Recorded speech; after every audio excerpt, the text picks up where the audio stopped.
Hey guys, Phil here. I hope you all had a very wonderful break. I saw some pictures of you guys, and it looks like you guys had a nice break. So I'm hoping you did have a nice break. Anyway, I'm betting you're all back and at it, and I'm working hard. I'm looking forward to seeing you all tomorrow.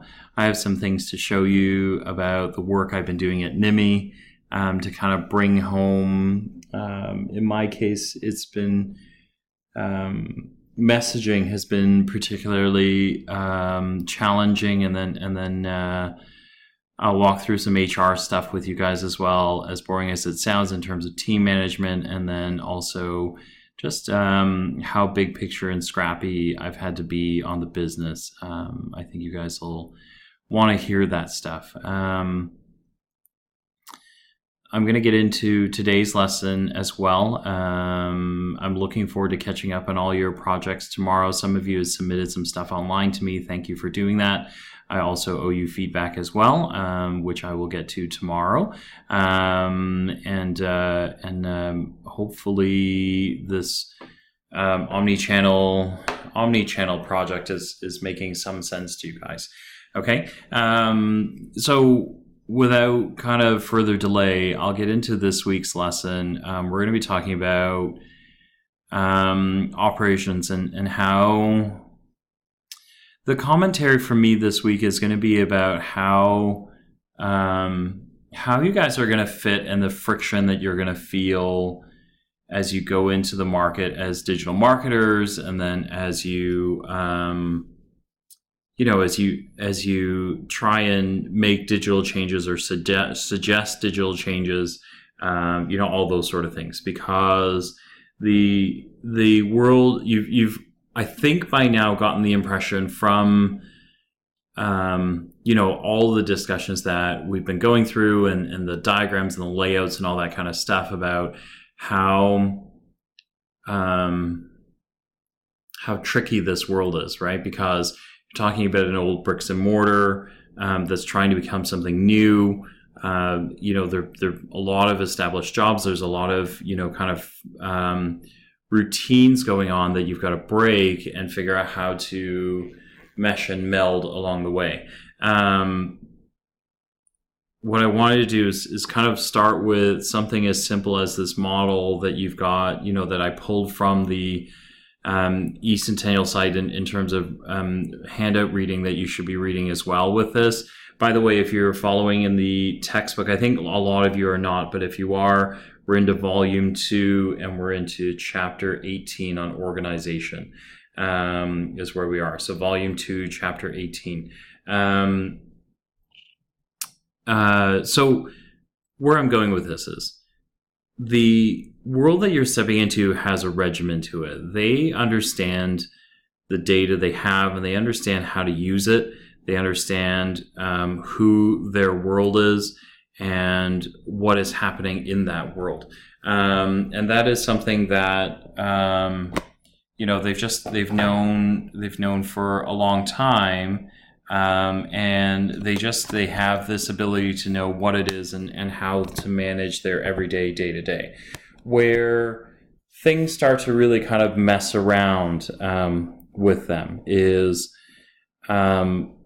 when you start adding, right here you've got marketing activities, and you've got store visits, purchase cycle, conversions, and revenues, and this is a very standard stream, right? Every single retailer understands this purchase cycle and how this flows one to the other, and then how to make a customer go back and forth.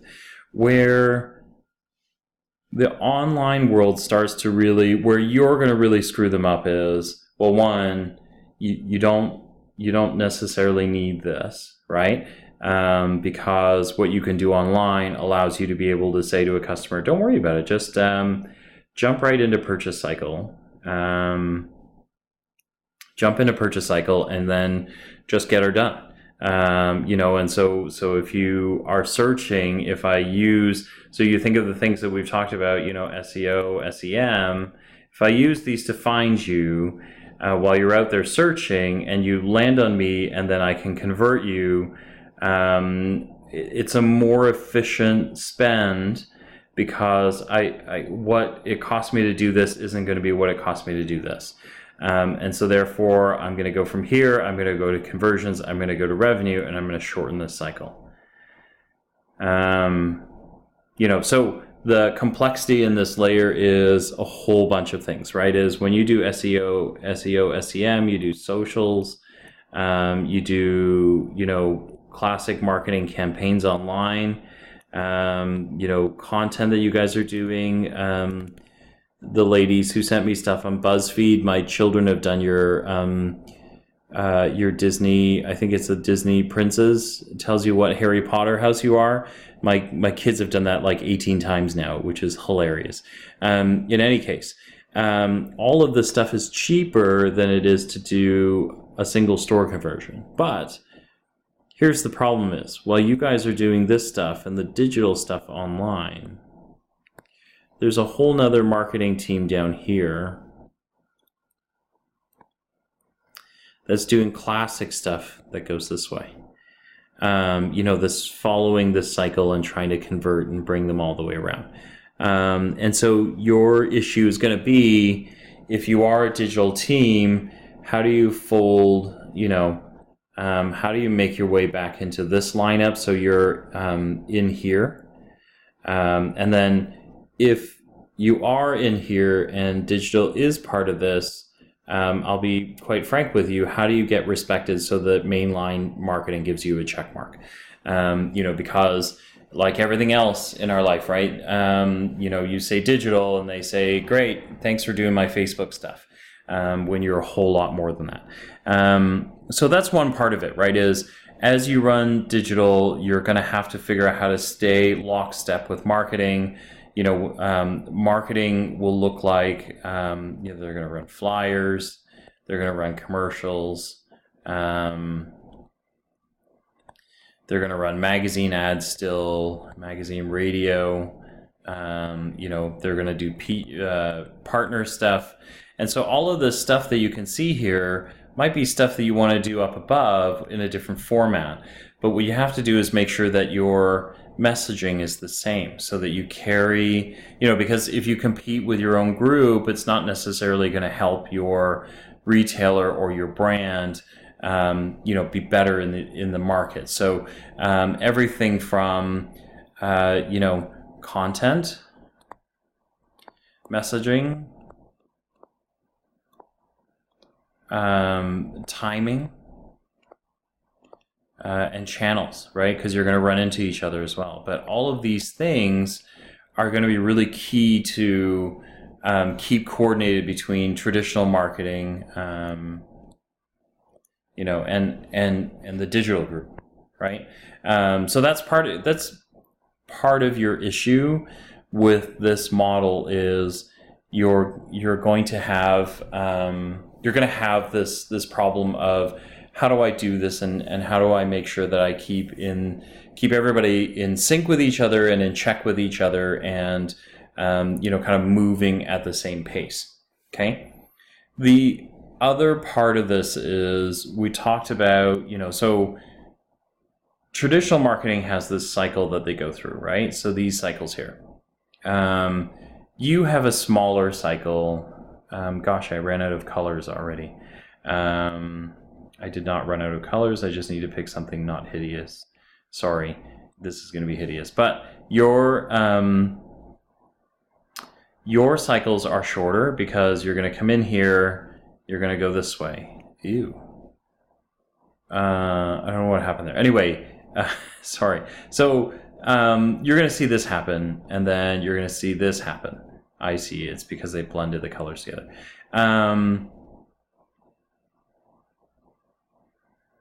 What's going to happen here? So what happens here is, the one thing about SEO that's different from kind of traditional marketing is when you market SEO, SEM, and you know this from your training, you know this from what you've seen in the marketplaces, you tend to be after single items or topic lines or brand lines or sub-segment brands, right?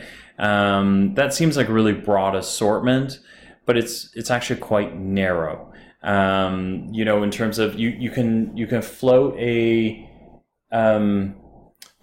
generic marketing message out there, but typically for SEO, SEM, it tends to be better if you're very specific about what you want. That drives a smaller dollar ring to your basket. Whereas traditional marketing is after the whole kit and caboodle. They want moms to come in. This is where if you go to Walmart, you spend $150 per purchase. If you go to Costco, you spend $300. Traditional marketing is after the whole pot. And one of the issues right now with the market is, while these groups are ramping up, they're stealing store people and converting them into these. But the total dollar volume of this smaller transaction is less than the traditional market basket. Right, so a real world example is Walmart. Their click and collect. So order it online and then pick it up at the store. Their average order basket is $65, but traditional marketing, their average order basket is $130. So now you've got this. Not only are you trying to keep everything lockstep, but you've got to move 2 times faster. Than the traditional marketing guys, while keeping timing on content, messaging, timing, channels all in order, because you need to make this $65 times 2. Because that's what the business needs, right? You as a digital marketer, you could survive on this, and the 65 is great, but Walmart's still burdened with this store, and they need money for that store. They're not giving up the store. They're not going to sell the physical footprint. So your issue is going to be, there's pressure on this number, and there's pressure on the amount that you're going to buy or sell, because you're going to need that number to grow in order to help this survive. So lots of kind of conflicting things happening here. And what you're going to see is, and this is why, in some cases, they literally run the business separately. I think I've talked about this before, but you think of like an Old Navy, where for a long time their online business and their offline business, their bricks and mortar business, just ran separately.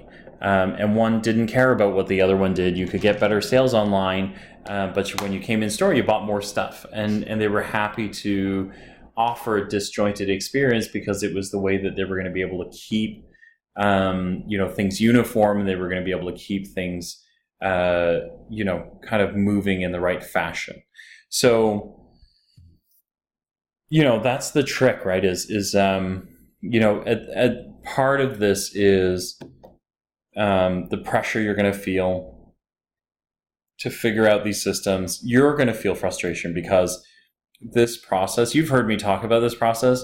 This process takes a lot longer than what it takes for you to get your job done. So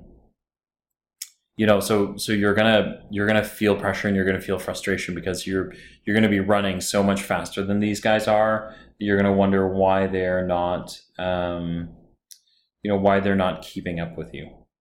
Okay, so the other thing I want to talk about along the way here as well is this session is going to feel like a bit of a rage fest, or a bit of a complaint fest, because there's so many things that are not connected, or not very. You guys are in for a bumpy ride, I guess is the easiest way to say that, because you're jumping into organizations where they're struggling to learn a lot. Take the other parts of this where you're going to feel pain. One of the areas, a big area, is going to be data.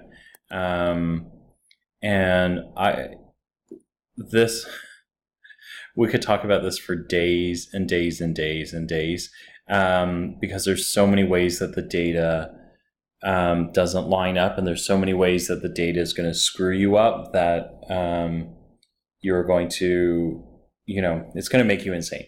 So the way that the traditional, the traditional market works is, and I'm going to erase some of this stuff so it's not so crazy and we can kind of see the model again. If you need to see it, just rewind this video and you can get the layout, the scribbling, the crazy scribbling. But I think I rubbed out something I shouldn't have, but I'll put it back in a second. So some of the things that are different about the way you do things versus the way traditional marketing is going to do things. So the information that you collect on the way. So when you hit purchase cycle, you're going to give your shoppers two options. One is, and you're all online shoppers, so I know you know this, right? But one is you can give them a guest login, right, or a guest purchase. So you don't know a whole lot about this person. You know what they're purchasing. You get the sale, and then they go away. And you may or may not. You'll get an email address, right? You'll collect an email out of this. But you won't get identity or any of those sort of things. The other way is you get a sign in or a sign up, and then you get email, name, address, right? And all of this starts a file that you can now track things they like, things they look at,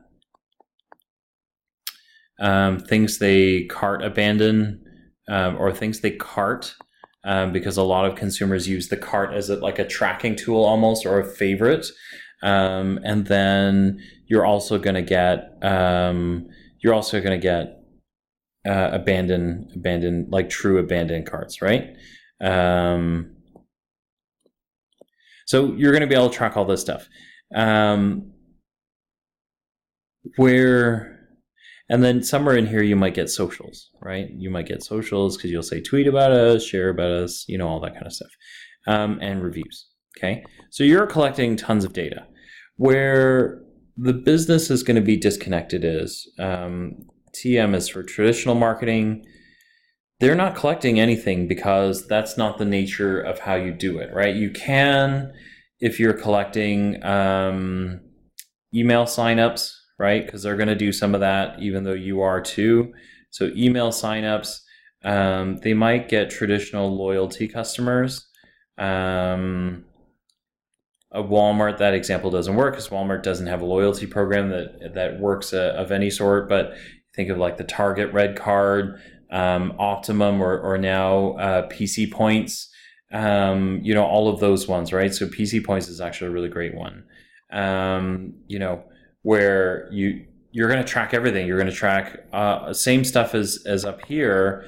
You're going to track email, name, address, all of these things. Not all of these things. Sorry, because you're offline, so you're going to track subscription, conversion, right? So if they click on something that they like, coupon redemption, if you can. And the way and the kind of central theme here for this one, in order to track all this, is obviously the loyalty number that comes up, and then credit card. Now, here's the problem for the organization is, now you're collecting. You think of all those organizational charts about CRM and then databases and how databases are connected. And remember that crazy diagram with all these things in the ERP system and blah, blah, blah, blah, blah. Now you've got this system is one and this system is another one. But they don't necessarily talk because not all of them are tied the same. Even the way that you ask for this and you collect this, you may or may not be able to share it amongst them and normalize it in a way that you can collect it. You don't get name and address. They don't all come up the same. So you might have duplicate addresses or incomplete ones. You don't track loyalty number up top, but you have it down here, and you can't track by credit card in their cards, but you can down here. And And so again, as a marketer now, you've got kind of these pieces where like there's no question, right? Like if you're a marketer, you actually want to be up here and not down here. Because you get far more actionable information up here that's far more reactionary. You can iterate this information in days. Whereas with